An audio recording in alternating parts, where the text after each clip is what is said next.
Dan kita kalau melihat dari segi Bitcoin sendiri ya, Bitcoin itu kan selama ini masuk menyentuh area-area sebenarnya salah satu titik terendahnya ya kalau kita lihat waktu itu ya. Sebenarnya area Selama 2 tahun terakhir nih. bebas risiko. Betul. Dan sebenarnya di flow yang terjadi ya, kalau kita misalnya lihat Bitcoin kan mostly sekarang didominasi sama IBIT lah. Intinya kalau kalian lihat IBIT di sini hijau nih, orang-orang yang di sini ARK, Wisdom Tree, iShares tuh beli Bitcoinnya hijau ya harganya pasti hijau hari ini. Kalau mereka merah pasti merah. Jadi Bitcoin tuh udah kerefleksi menurut gua 100% sama apa yang terjadi di dalam ETF-nya BlackRock. Karena isinya Bitcoin tuh udah banyak kan institusi bro dibanding retail ya kalau kita lihat sekarang. Ya. Dan apakah dengan penurunan selama 2 tahun ini itu kontribusi besarnya adalah uang global itu nggak mencari resiko ke AI. Tapi uang di global tuh nggak mencari resiko ke Bitcoin, tapi mencarinya justru ke AI sekarang. Jadi orang pikirnya, oh gue mendingan beli Nvidia, SK Hynix, gue mendingan beli SanDisk, gue bahkan mending beli Intel dibanding beli Bitcoin. Itu ngefek nggak bro terhadap market Bitcoin? Sekarang kita coba bisa lihat di harganya, refleksi di harganya.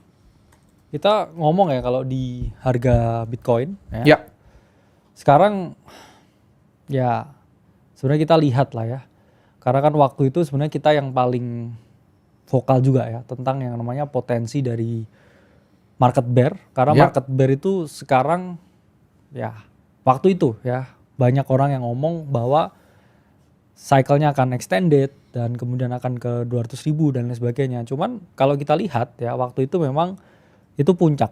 Ya, 120.000 udah menjadi target semenjak lama dan kita selalu ya yang paling vokal ya memberi ya edukasi tentang adanya market correction. Dan sekarang ya kalau kita lihat gimana ya monthly chartnya Bitcoin, ya kalau kita lihat sekarang ya kita tarik ya dari low bottom di tahun 2022 sampai peaknya ya kita ada di area equilibrium sebenarnya. Dan area equilibrium ini ya ini adalah area di mana harga all time high di siklus sebelumnya ya. Jadi ini adalah area value yang oke sebenarnya untuk kita melakukan yang namanya reakumulasi dari Bitcoin. Saya yakin masih ada shake out lagi di market. Cuman secara jangka panjang ya area ini area yang cukup oke untuk akumulasi. Kenapa? Karena kalau kita tarik ya dari volume profile ya, area ini adalah area yang mana paling banyak ya terjadi suatu transaksi, yaitu adalah all time high ya 50.000, 60.000 harga sebelum Trump jadi presiden ya. Jadi apa yang terjadi di sini ya yang saya yakin adalah kita akan dapat slow chop boring ya market accumulation ya di summer ya ini sebelum potential next leg up di bull market selanjutnya. Nah, kita mungkin bisa beralih bro ke salah satu cryptocurrency yang dipegang sama Tom Lee ya paling banyak ya sekarang ya. Yaitu Ethereum. Oke. Di 1.700 ini kan apa sih sebenarnya terjadi?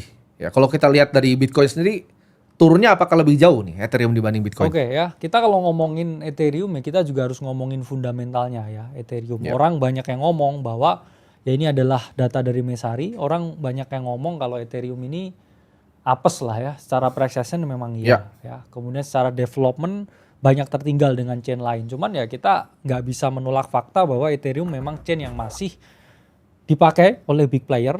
Kalau kita lihat ya state of blockchain di Q1 2026, Ethereum ini masih menjadi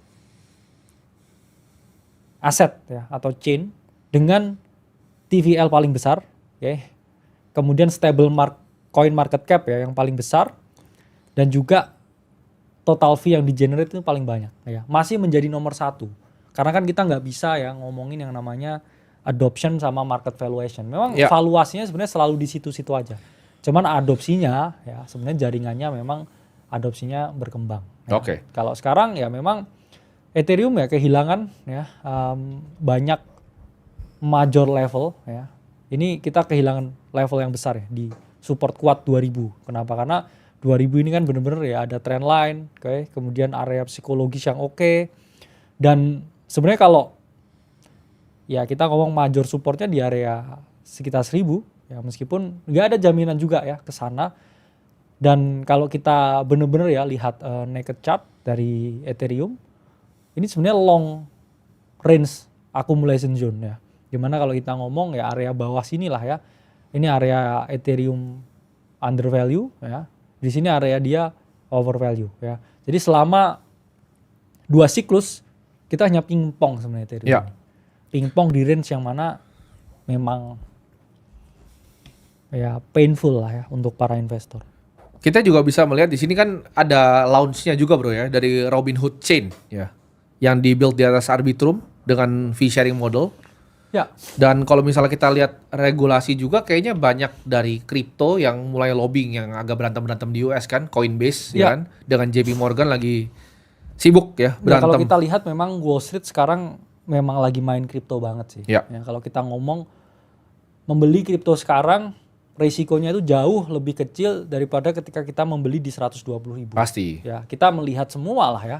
Kita ngomong kalau ya ada beberapa lah ya. Kita ngomong dari segi valuation, dari segi risiko, ya mungkin kita lihat ya indikatornya. Dan teman-teman harus paham ya apa yang kita sampaikan di sini yaitu adalah sebagai suatu opini pribadi ya. Ya. Bukan suatu promosi karena ngapain promosi Ethereum ya sama Bitcoin juga ya. Jadi yang harus teman-teman pahami ya yang kita sampaikan ya di sini kan memang data, fakta dan juga angka ya. Kalau kita lihat dari crypto market cap trendline ya ini indikator dari Into the Cryptoverse. Kita tuh di area yang mana secara logaritmik ya, lower bandnya. Terakhir kali kita ada di sini yaitu adalah di tahun 2015 ya. Ketika waktu itu masih market cap kecil, liquidity kecil ya, nggak ada yang main waktu itu ya. Dan kita sekarang ada di level itu lagi. Kalau sampai level ini jebol, ya kan kita ngomong tadi beberapa ini area yang besar ya. Satu, Iya betul. equilibrium ya golden fib area, kemudian all time high siklus sebelumnya, kemudian kita ngomong kita di lower band ya, logarithmic trend line. Dan sekarang secara historical risk level ya kita ada di low bear market 2022. Ya. Jadi saya rasa sekarang kita udah 3/4 ke bottom ya. Apakah potensi di check out lagi mungkin? Karena saya kan yang ngomong juga ya di siklus waktu semua overheated dan MicroStrategy menggunakan berbagai kungfunya untuk membeli lebih banyak. Saya sangat satu skeptical, dua melihat risiko terbesar ya itu adalah Bitcoin Treasury Company. Karena kan saya waktu itu ya waktu kita ada event ya di Alam Sutra kita sampaikan waktu itu saya buka tuh chartnya ada 120 kan company-nya. Itu cuma 4 yang profitable. Lainnya mau bikin pom-poman model Wall Street yang mana itu saya ngomong itu adalah risiko terbesar Bitcoin di siklus ini dan terbukti ya MicroStrategy kemarin terpaksa jualan 200 juta untuk membayar bunga STRC dan lain sebagainya. Jadi nggak ada yang namanya ini dari semua level lah, dari kamu itu di orang level biasa ya, level menengah, level kaya atau super triliuner. Nggak ada yang namanya kamu berinvestasi dengan dana utang itu selalu ending well.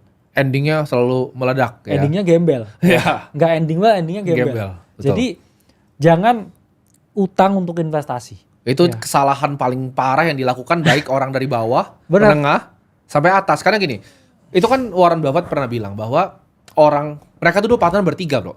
Jadi Buffett, Charlie sama satu orang lagi. Satunya kayak tukang judi. Nah satunya ini sama, padahal perusahaan yang dibeli sama nih tiga-tiganya. Tapi yang satunya belinya pakai utang. Iya, nge-leverage gitu. Iya, karena secara Berkshire Buffett pun itu pernah ketarik setengah, itu 3 kali bro. Sedangkan contoh, kalau dia pakai leverage secara logika ya, 2 kali aja ya dia belinya pakai leverage. Berarti dia pernah ke 0 3 kali.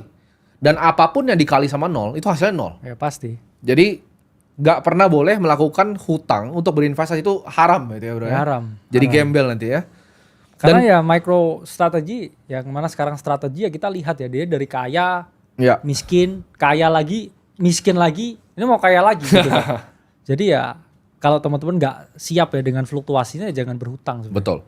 Dan kalau kita misal melihat sekarang ya dari sentimen, kalau kita ngomong fear and greed dan secara sentimen sosial ya di luar negeri ya terutama, itu menurut lu level di kripto ini sekarang seperti apa nih sentimennya? Ya nggak ada yang peduli, to be honest ya. Karena ya kalau kita melihat ya dari semua data ya, kripto retail itu sebenarnya udah mati di sekitar awal tahun 2024 ya. Ya. Ini kan kalau kita ngomong meme itu kan banyak kan yang ngomong meme kayak orang yang mana ada yang ngomong mati di umur 20 cuman baru dikubur di umur 30. itu selama bull market 2025 memang orang udah nggak capturing momen itu lagi. Kenapa? Karena ya retail udah kena kocok ya. Mereka memang juga kadang over leverage dan ketika market ya rally ya mereka banyak ketinggalan juga. Jadi sekarang kayaknya lagi coba di hype up ya oleh para pemain besar, para big institution.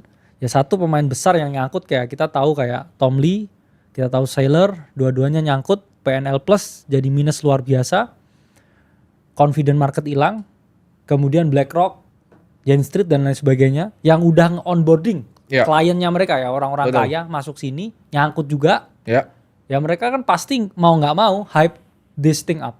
Robinhood suruh bikin chain. Betul. Kemudian prediction market di Wall Streetin. Jadi I think di keadaan ini ya kita harus sadar diri juga ya bahwa ini udah terlalu banyak yang nyangkut ya dalam tanda kutip di aset ini. Big whale nih yang nyangkut, big whale. Dan kalau misalnya kita lihat ada beberapa tanggal-tanggal yang mungkin teman-teman bisa catat di sini ya untuk melihat harga-harganya bergeraknya kapan. Ya yang pertama ada Clarity Act ya. Hearingnya tanggal Juli 14 dan 17. Jadi itu congressional hearings itu bakal penting banget. Itu akan ngeset ibaratnya tone-nya ke depan tuh seperti apa untuk regulasi kripto di US. Karena regulasi kripto di US tuh paling penting. Karena balik lagi US tuh gurunya. Uang tuh semua lewatnya di sana. Federal Reserve Meeting tuh akan ada di Juli 28 sampai 29 ya. Interest rate decision-nya, keputusan suku bunganya seperti dan apa. Clarity Act katanya minggu depan. Ya, Juli 14 dan 17. Dan ini Cardano ETF juga akan di launching, tapi kan Cardano chain-nya juga ya begitulah ya. Cardano jadi memang nggak terlalu nggak bisa diharapin lah ya. Ya, sama yang besar yang lagi di lobby sama Coinbase itu Clarity Act di Senat ya. Tahu deadline-nya Agustus 10 ya. Itu final window-nya untuk si Brian Armstrong itu ibaratnya melakukan usaha lobbying gitu. Untuk landmark crypto structure bill-nya yang waktu itu sempat ditentang sama Jamie Dimon dan JP Morgan. Ya, sempat ada berantem di media, mereka berantem di publik. Cuman ya menurut kita wajar karena dari sisi kriptonya mereka mau keluarin regulasinya, tapi dari segi ibaratnya yang punya bank paling besar di dunia ini merasa mungkin terancam ya dengan teknologinya. Jadi ya itu bakal seru. Tapi kalau kita lihat bro dari adopsi USDT sendiri itu bertumbuh loh. Pasti. Di bear market ini adopsi USDT. Jadi yang dari semua orang ini yang kaya ini Paulo nih. Jadi kita kaya nih Paulo nih. Karena ya kalau kita ngomong ya dari semua aspek ya, stablecoin market cap, chart dan lain sebagainya naik. Ya. Ini kita lihat ya, total stablecoin market cap. Ini market capnya grow seperti ini ya teman-teman. Parabolik. Apalagi waktu bull market dia naik, yang onboarding orang masuk. Bear market kita orang risk off, dia juga naik. Ya. Jadi ini memang the best invention lah ya. Yang mana ya semua orang butuhin ya. Bahkan ya ini kita lihat lah ya. USDT dominance-nya 59% ya. Jadi dari kripto ya ini setengahnya di USDT sekarang ya. Betul.